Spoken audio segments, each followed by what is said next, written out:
నమస్తే. తెలంగాణ రాష్ట్ర వ్యాప్తంగా చర్చ జరుగుతుంది. మొత్తానికైతే బండి Sai Bhagirath honey trap issue.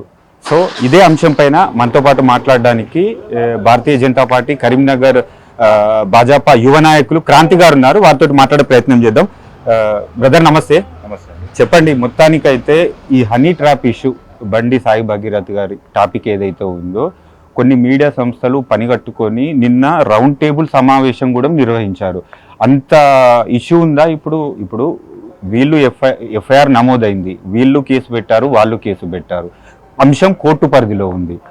So కొన్ని మీడియా సంస్థలు పనిగట్టుకొని రౌండ్ టేబుల్ సమావేశం పెట్టడానికి గల కారణం ఏంది? వాళ్ళు అంత టార్గెట్ ఎందుకు చేస్తున్నారు? ఫోటోలను ఎందుకు వాడుకుంటున్నారు? బండి సంజయ్ గారి ఫోటో ఎందుకు వాడుకుంటున్నారు? వారి అబ్బాయి భగీరథ్ ఫోటో ఎందుకు వాడుకుంటారు? మెట్రోలో మిస్సింగ్ అని ఎందుకు ట్రోల్ చేస్తున్నారు? సో చెప్పండి. అదే మీడియా సంస్థలని మీరు అంటున్నారు, అంటే రికగ్నైజ్డ్ మీడియా సంస్థల వాళ్ళు ఎవరు రౌండ్ టేబుల్ సమావేశం పెట్టిందని ప్రజలందరూ చూస్తున్నారు. అక్కడ ఎవరు బండి సంజయ్ గారిని రాజకీయంగా ఎదుర్కోలేక కొన్ని శక్తులంతా కలిసి కొంతమంది యూట్యూబ్ ఛానల్స్ని అందరినీ ఏకం చేసి ఒక రౌండ్ టేబుల్ సమావేశం అనేది నిర్వహించడం జరిగింది. ఇక్కడ క్లియర్గా ఆ రౌండ్ టేబుల్ సమావేశంలో పాల్గొన్న వారికి ఎవరెవరు అనేది ప్రజలందరూ చూస్తున్నారు క్లియర్గా. అంటే ఇంతకుముందు భారతీయ జనతా పార్టీకి బండి సంజయ్ గారితో కలిసి పనిచేసిన వాళ్ళు వారితోటి విభేదించి ఇప్పుడు వారికి ఇక్కడ అవకాశం లేదు,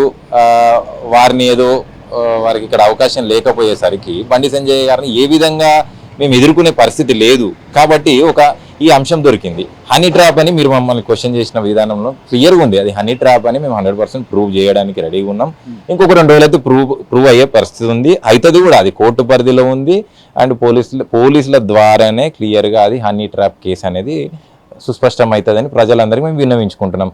దానికి అనవసరంగా ఇప్పుడు వాళ్ళు రౌండ్ టేబుల్ సమావేశం పెట్టి దీనిపైన ఏదో ఉద్ధరిద్దామని చెప్పి దీంతో వాళ్ళ ఛానల్ అనేది హైప్ చేసుకుందామని చూస్తుండ్రు. కానీ న్యాయస్థానాల మీద వీళ్ళకి నమ్మకం లేదనే అది కోర్టు పరిధిలోకి వెళ్ళిన తర్వాత వీళ్ళు రౌండ్ టేబుల్ సమావేశాన్ని పెట్టాల్సిన అవసరం ఉంది. అంత క్లియర్గా దీనిపైన ముఖ్యమంత్రి గారు ముఖ్యమంత్రి గారు సిట్ విచారణకు మన వారికి తెలపడం జరిగింది. సిట్ విచారణ వేసిన తర్వాత పోలీసులని అధికారులని కాదనకుండా కోర్టు పరిధిలోకి వెళ్ళిన తర్వాత కోర్టు వెకేషన్లు ఉంది కాబట్టి దాని పరిధిలో ఆ కోర్టు న్యాయస్థానం వారి తరపున న్యాయవాదులు ఉన్నారు, భగీరథ్ తరపున న్యాయవాదులు ఉన్నారు. అది కోర్టు పరిధిలో ఉన్నప్పుడు వీళ్ళు రౌండ్ టేబుల్ సమావేశం పెట్టడానికి కారణం ఏమున్నది?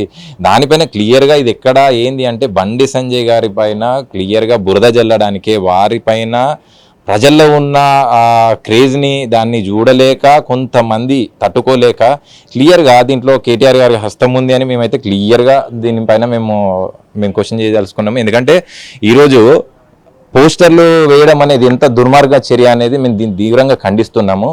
దీన్ని ఒక కుటుంబ సభ్యుల వ్యవహారాన్ని బజార్లకు ఇడ్చి ఒక గోడల పైన పోస్టర్ల ద్వారా మీరు చేయడం అనేది దీనికి ప్రూవ్ కాక ముందుకే మేము ఏమంటున్నామండి, క్లియర్గా ఇది కేసు అనేది కోర్టు పరిధిలో ఉందన్నప్పుడు మీరు అసలు ఇది హనీ ట్రాప్ కేసు అనేది అందరికీ క్లియర్గా తెలుసు. దాంట్లో మీరు మైనరా మేజరా అనేది కోర్టు డిసైడ్ చేస్తుంది. ఫోక్సో వర్తిస్తా లేదని కోర్టు డిసైడ్ చేస్తుంది. వీళ్ళు ముందే ఫోక్సో అని మైనర్ అని వీళ్ళు ముందే చెప్పేస్తున్నారు, డిసైడ్ చేసేస్తున్నారు. అవునండి, ఇప్పుడు మీరు కానీ మేము కానీ ఎవరు నిర్ణయించడానికి లేదు. అది కోర్టు పరిధిలో ఉంది అండ్ పోలీసుల వ్యవహారంలో ఉంది.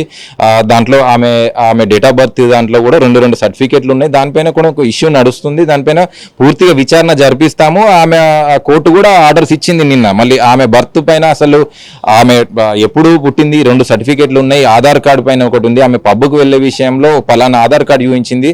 ఆ ఆధార్ కార్డు ద్వారా ఆమెకు ఎంట్రీ ఇచ్చినప్పుడు ఆధార్ కార్డు ద్వారా చూసుకుంటే ఆమెకు 25 సంవత్సరాలు ఉంది. ఆమె ఇంతకుముందు ఏదో కార్ యాక్సిడెంట్ చేసినప్పుడు ఆమె మైనర్గా ఉంది. మరి ఈ రకంగా చూసుకుంటే ఆమెకు 2-3 రకాల బర్త్ సర్టిఫికేట్లు ఉన్నాయి. దానిపైన కోర్టు విచారణ జరుగుతుంది. కోర్టు కూడా పోలీస్ అధికారులకి దీనిపైన మీరు పూర్తిగా విశ్లేషించి కోర్టుకు సబ్మిట్ చేయాలని చెప్పి కోర్టు సాయంగా చేసింది. దానికంటే ముఖ్యంగా మేము ఏమంటున్నాం అంటే కుటుంబ సభ్యుల్ని మీరు బయటకు తీసే ముందు మీరు బండి భగీరథ్ గారి వారి ఫోటోని పోస్టర్ల రూపంగా స్వయంగా కేంద్ర సహాయ మంత్రి బండి సంజయ్ గారి ఫోటోను కూడా మీరు పోస్టర్ ద్వారా వేసి ప్రజలలో దీన్ని ఏదో దీన్ని నిజంగానే బండి సంజయ్ గారు కొడుకు జరిగిపోయిందని మీరు ఏదో క్రియేట్ చేయాలనుకుంటున్నారు.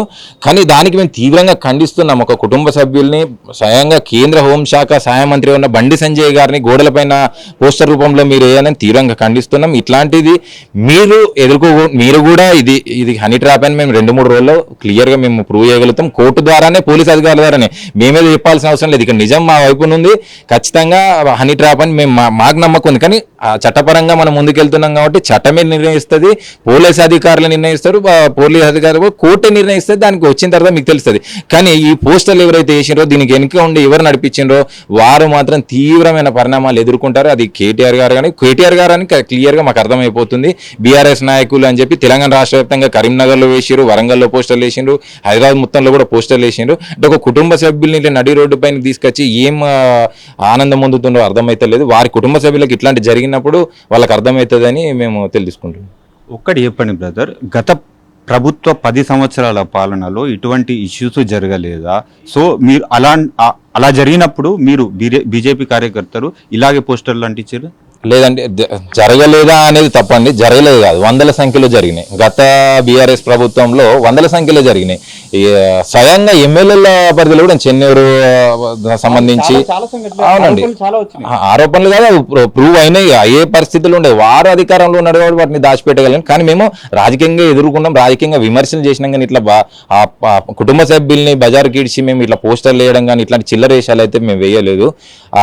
ఏమంటారు, ఎమ్మెల్యే రాజయ్య గారి విషయం కావచ్చు, హోమ్ మినిస్టర్ అవును సర్పంచే కావచ్చు, సిరిసిల్లలో ఒక మైనర్ అమ్మాయిని జరిగిన అది కావచ్చు, వరంగల్ ఘటన కావచ్చు, షకీల్ గారి వ్యవహారం కావచ్చు, లేదంటే మహమూద్ అలీ గారి మనవడు అమిన్ షా పబ్బు గారి వ్యవహారంలో కావచ్చు, చెన్నూరుకు సంబంధించిన ఎమ్మెల్యే ఆయన పేరు చిన్నం దుర్గ ఆయనకు సంబంధించిన ఇష్యూలో కావచ్చు, ఇట్లాంటి 100ల సంఖ్యలో ఉన్నాయి వారి సమయంలో. కానీ దీనిపైన మేము చట్టాన్ని గౌరవిస్తూ, పోలీసులను గౌరవిస్తూ వారు సక్రమంగా తీసుకుంటే దాన్ని విమర్శించినాము. దీనిపైన ఖచ్చితంగా బాధితులకు న్యాయం జరగాలి అని చెప్పి మేము క్వశ్చన్ చేసినాం తప్ప ఏనాడు ఇట్లా కుటుంబ సభ్యుల్ని బజార్కి ఇచ్చి మేము రోడ్డు పైన పోస్టర్లు వేయడం కానీ ఇట్లా చిల్లర కామెంట్స్ చేయడం కానీ లేనిది ఉన్నట్టుగా క్రియేట్ చేసి ప్రజల్లో అస్పృశ్యత సృష్టించే పరిస్థితి మేము తీసుకురాలేదు. క్లియర్గా చట్టపరంగా అడిగినాము, దీనిపైన న్యాయం జరగాలి, బాధితులకు న్యాయం జరగాలి.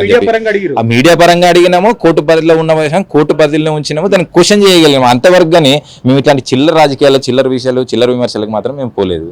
సో ఒకవేళ కోర్టు నిర్దోషి అని ప్రూవ్ అయితే సో ఏంటి ఇప్పుడు బండి కుటుంబం పరిస్థితి ఎట్లా ఉండబోతుంది? సో వాళ్ళ పరిస్థితి ఏంది?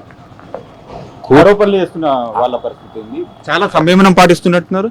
ఖచ్చితంగా అండి, మేము భారతీయ జనతా పార్టీ కార్యకర్తలుగా సంయమనంతో పాటిస్తున్నాము. మా నాయకత్వం కూడా సంయమనం పాటించాలని సూచించింది. ఎందుకంటే క్లియర్గా మేము ఇక్కడ ఏం తప్పు చేయలేదు, భగీరథ్ గారు కూడా ఎటువంటి తప్పు చేయలేదు. అది క్లియర్గా అర్థమైపోతుంది. హనీ ట్రాప్ అనేది కేసు అనేది చెప్పి ఆ అమ్మాయి ఎవరైతే ఉన్నారో మ్యూచువల్ ఫ్రెండ్స్, నాకు డైరెక్ట్గా పరిచయం అమ్మాయి కాదు, ఇదే మ్యూచువల్గా కనెక్టివ్లో అట్లా మ్యూచువల్గా ఫ్రెండ్ అయింది.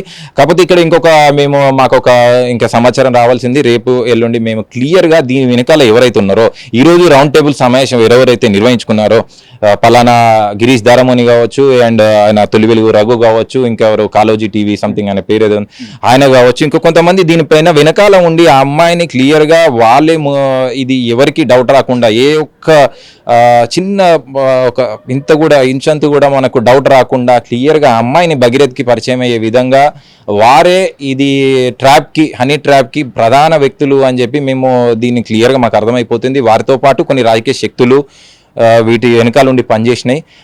అది 100% బయటకు వస్తుందండి. ఇది ఎవరెవరైతే చేసిండ్రో మీరు రాజకీయంగా ఎదుర్కోండి. బండి సంజయ్ గారు రాజకీయ ఎదుర్కోండి. మీరు ఎన్ని స్కెచ్లు వేసుకుంటారో, మీరు ఇంకెన్ని రాజకీయంగా ఇట్లాంటి ఎదుగడలు వేయాలి అని చెప్పి ఒక కుటుంబ సభ్యుల్ని తీసుకొచ్చి మీరు ఇప్పుడు ఆయన మాట్లాడుతుండ్రు కదా కొంతమంది, అవునండి కన్నపేగు తరుక్కుపోతుందని బండి సంజయ్ గారు అన్నారు.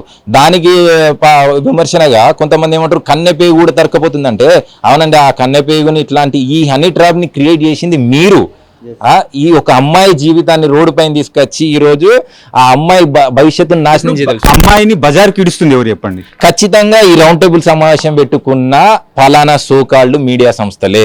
ఖచ్చితంగా మేము ఛాలెంజ్ చేసి చెప్తున్నాం, రేపో ఎల్లుండో దానికి ప్రధాన కారకులు ఎవరైతే ఉన్నారో వారిని ఖచ్చితంగా మేము ఇప్పుడు వారు పోస్టర్లే వేసారు కదా, వాళ్ళ పరిస్థితి ఏమవుతుంది వాళ్ళు కూడా ఎదుర్కొంటారు ఖచ్చితంగా. ఎందుకంటే నిరాధారమైన ఆరోపణలు చేసి లేని దాన్ని ఉన్నట్టుగా గ్రేసి పోస్టర్లు చేసినారు.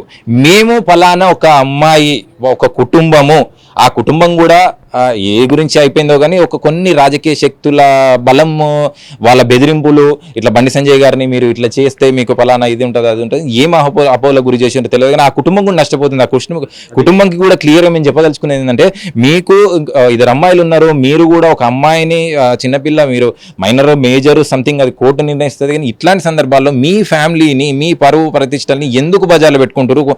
ఫలానా సోకాళ్ళు వాళ్ళ అమ్ముడు పోయే ఛానల్స్ కొన్ని ఉన్నాయి, చాలా మంది ఉన్నారు, వాళ్ళు వాళ్ళ పబ్బం గడుపుకోవడానికి బండి సంజయ్ గారిని ఎదుర్కోలేక వారు మీ ఫ్యామిలీని వాడుకుంటారు అనేది మీరు క్లియర్గా అర్థం చేసుకోవాలి. మీ అమ్మాయి భవిష్యత్తు నాశనం అవుతుంది. మీ అమ్మాయిని ఇన్ని రకాలుగా, మీ అమ్మాయి ఫోటోలని, మీ అమ్మాయి పేరుని వాళ్ళు బదనాం చేసి వాళ్ళు రివీల్ చేస్తున్నారు.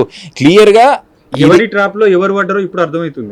ఇది ఆ కుటుంబం క్లియర్ గా అర్థం చేసుకోవాలి. ఇప్పటికి అర్థమైపోయి ఉంటుంది. పోలీస్ విచారణ జరిగిన తర్వాత ఆ అమ్మాయి స్టేట్మెంట్ ఫస్ట్ రికార్డ్ చేసుకున్నారు, సెకండ్ రికార్డ్ చేసిన తర్వాత కూడా ఇప్పుడు అమ్మాయి తల్లి కూడా అంటున్నట్టుంది, మా అమ్మాయి ఫోటోలు వీడియోలు వాడొద్దు అని. అవునండి, ఎవరైనా అంటారు. అంటే అది వాళ్ళ అమ్మ వాళ్ళ మదర్ క్వశ్చన్ చేసే కన్నా ముందు ఫోక్సో వాళ్ళ మైనర్ అన్నప్పుడు ఒకవేళ అట్లాంటివి ఎదుర్కొంటారు. వాళ్ళ అమ్మ కూడా అంటుంది కదండి, మరి వాళ్ళ మదర్ కూడా క్లియర్గా ఒక మహిళగా మీకు కూడా మేము రిక్వెస్ట్ చేస్తున్నామమ్మా, అంటే మేము అనేది ఏంటంటే మీ పరువు మీరు తీసుకుంటున్నారు, మీ అమ్మాయి భవిష్యత్తుని మీరు ఎటుగాని ఆగంలో చేస్తున్నారు. కొంతమంది ఈ దుష్ట శక్తుల్ని, కొన్ని రాజకీయ పార్టీలని వారు ఏ రకంగా కూడా బండి సంజయ్ గారికి ఒక మచ్చ లేదు కాబట్టి, ఇంకే రకంగా అది లేదు కాబట్టి వారిని కుటుంబాన్ని బజారుకి ఈడిస్తే దాన్ని ప్రజలలో ఏదో అట్లా స్ప్రెడ్ చేస్తే బండి సంజయ్ గారికి ఇమేజ్ డ్యామేజ్ పబ్బం గడుపుకోవడానికి చేస్తున్నారు. ఇంకొంతమంది కొన్ని మీడియా సంస్థలు ఏమో బండి సంజయ్ గారి పైన పర్సనల్ ఎడ్జ్ పెట్టుకుని దాన్ని వాళ్ళు తీసుకోవడానికి అవకాశం ఇదొకటి ఉంది కదా అని చెప్పి వాళ్ళు శునకానందం పొందుతుందని మేము క్లియర్గా చెప్తున్నాం. కాకపోతే వాళ్ళు ఏమంటారు, ముసల్లా పండుగ ముందుందంటారా? 100% ఉంటుందండి.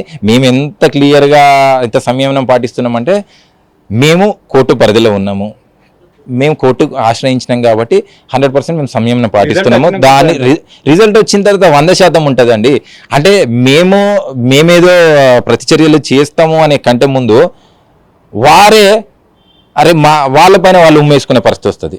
మేము ఎంత 100% ప్రజలు గమనిస్తుండ్రు. ఒక ఆడపిల్లను వాడుకొని బండి సంజయ్ ఎదుర్కోవడానికి ఒక ఆడపిల్లని ఒక మధ్యలో మీరు వాడుకొని ఆ అమ్మాయిని భవిష్యత్తుని నాశనం చేస్తూ ఏం లేని విషయాన్ని ఇంకా మీరు రౌండ్ టేబుల్ సమావేశాలు అని చెప్పి పెట్టుకుంటూ ఇంకా ఆ అమ్మాయిని మీరు సొసైటీలో బదనాం చేస్తుండ్రు. ఇదైతే 80% తగదు.